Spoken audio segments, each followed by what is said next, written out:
I was hearing some feedback from family about, the accusations being made against me. I feel like I've been gaslit by some of the family members. I know what I wanted. I wanted this family. I was bending over backwards to encourage Kody's relationships with his wives and Kody's relationship with his kids. I had too high of expectations. I wanted too much for my sister wives. Hey friends! We've talked before about how Kody and Robyn did something during the Coyote Pass division that gave them 50% on 2 parcels, giving them more voting power and authority. This also meant that, in the event of Kody's death, Robyn would have more control than Janelle and Mary. But in the comments, someone asked, is it true that Robyn delayed the closing and the filing of documents by not signing until March? I hadn't noticed this before, but to the commenter who brought it up, thank you, you're right. I'm not sure what this means yet, but it raises some interesting questions. Could it be that Robyn was dragging her feet, unwilling to accept that the family was moving forward with the sale of Coyote Pass? Was she unwilling to face the reality that Coyote Pass would eventually be sold? Or maybe she was resisting the loss of funding? Because if you remember, Robyn was spending an enormous amount of money during that period, $40,000 to $50,000 on doll clothes and dolls on Etsy over just a few months.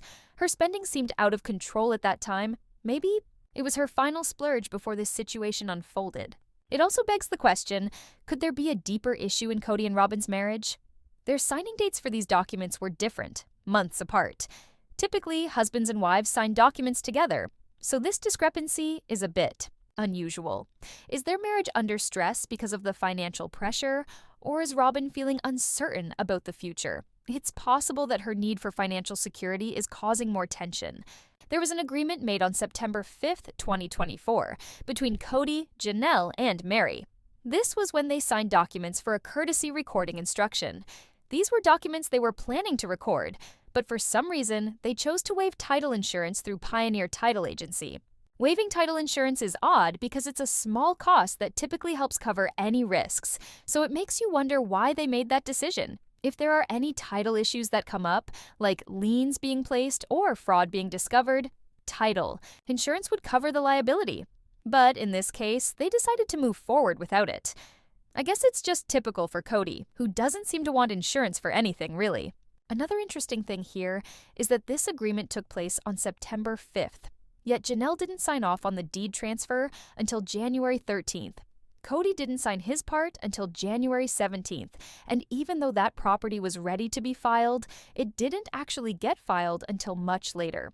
On the other property, Kody signed off on January 17th as well, but they crossed out Robyn's name on the document. That meant she couldn't get her signature notarized at the same time. In fact, she didn't notarize her agreement for the transfer until March 26th, 2 full months after Kody signed his. You would think that if Kody and his wife were agreeing with Janelle and Mary on something important, they'd both sign on the same day. There's no real reason why Robyn would wait 2 months after Kody. The crazy thing is that she used the same notary, but still waited that long to sign.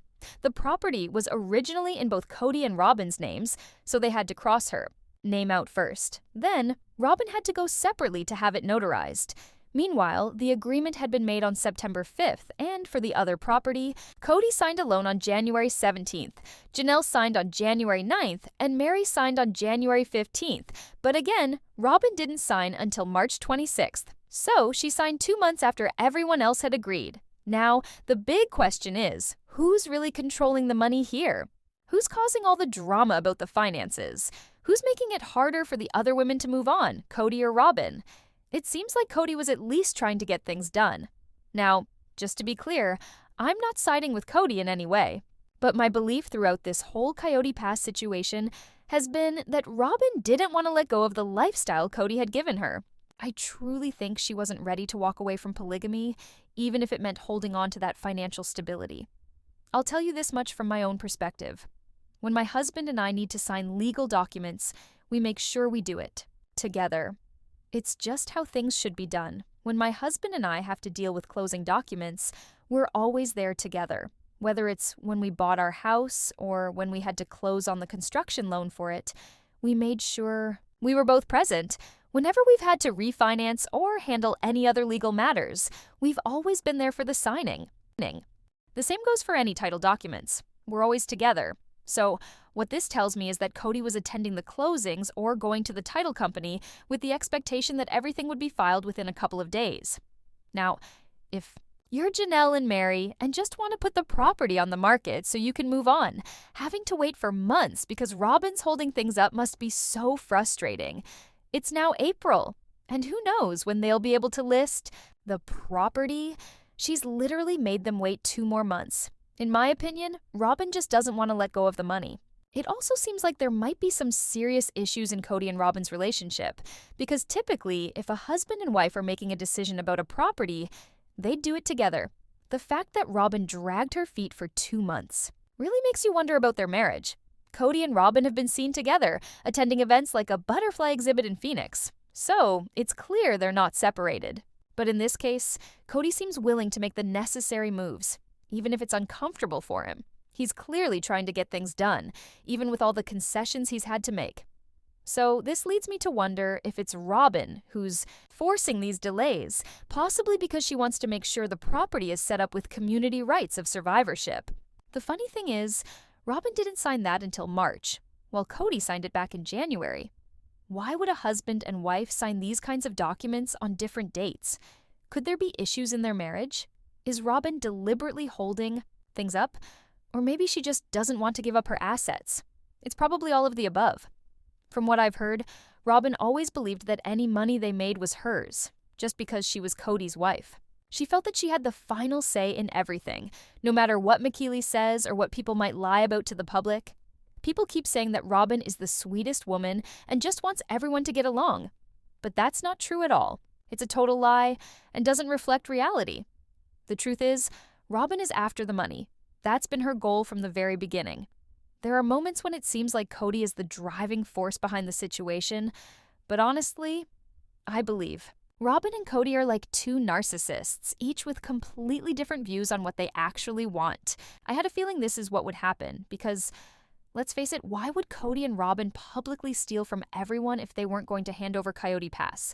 They could have easily faced fraud charges, and Janelle and Mary could have gone to the police or even the FBI. There were a lot of options for them to go down that road, so Kody had a lot on his plate.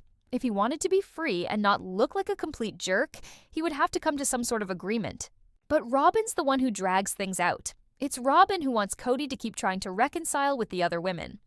Robyn's the one making Kody sleep on the couch at Christine's house. It's Robyn who, even 2 years later, tells Kody he should go back to Janelle and that things might work out with Mary. If Robyn loses her identity as the perfect picture of a successful polygamous family, she'd see herself as a failure. And that's how she thinks. There was an episode where they were trying to build the house on Coyote Pass, and Robyn said that building it would be a symbol to others, showing that polygamous families aren't poor, mistreated, or living in poverty. She came from that background, so for her, this house would prove that they were successful. She even said that by 35, she had reached the pinnacle of success, with a best-selling book and being part of the most functional polygamous family out there. But now, with all of this, Robyn has to sign off and let go of her money. And it's also a painful realization for her that her whole vision of success is crumbling. And why would she care about being labeled a failure? After all, she no longer has to share her husband with anyone else. She doesn't need to worry about contracting an STD or dealing with the potential of Kody bringing home something dangerous like herpes or HPV. She no longer has to worry about germs or any financial discrepancies. It's her money now, and Kody's money is her money. She doesn't have to share him with anyone else. There's no one else to compete with. McKeely and Tony believe that Robyn still holds on to the idea that she is the driving force behind all of this. And while I'm not sure if that's true, it's clear that Robyn plays a huge part in what's been happening.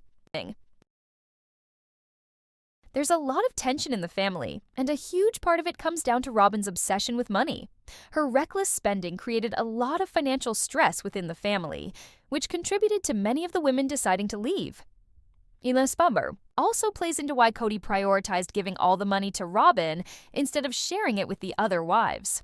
Kody admitted on a podcast that there are some women who will stick around simply because they want to be with a man who has other wives and they want to improve their own social status, basically calling Robyn a gold digger. If you have a wife who's a gold digger, you end up having to feed that addiction and fulfill the promises that come with it, like money. So, Kody was willing to sacrifice everything, absolutely everything, for her. And when he tried to make things right with the other women, Robyn dragged her feet, which is probably why Meri feels like she's been silenced. You can tell she's hurting, going through all this pain and frustration.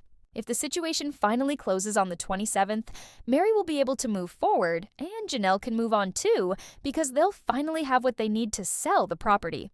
Once the property is sold, these women can finally let go and start over.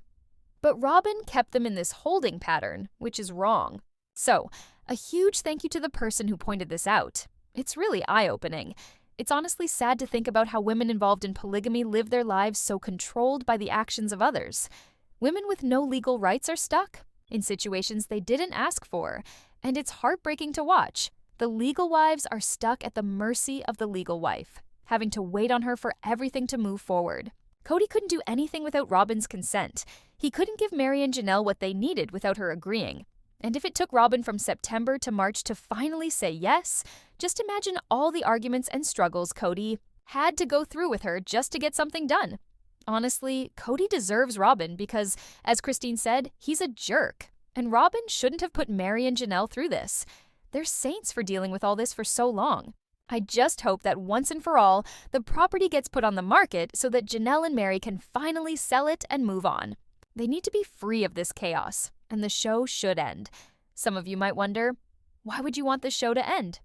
But trust me, I'll find plenty of other topics to discuss on this channel. I just want to see these women heal from all the trauma and finally break away from Kody and Robyn. But that's just my perspective. I'd love to hear what you think about all this. Let me know in the comments below, and if you enjoyed the video, don't forget to give it a thumbs up. Also, if you haven't subscribed yet, now's the time. I noticed a lot of people watching. My videos aren't subscribed, so I'd really appreciate it if you click that subscribe button. It's completely free. Thanks for watching, and I can't wait to hear all your thoughts.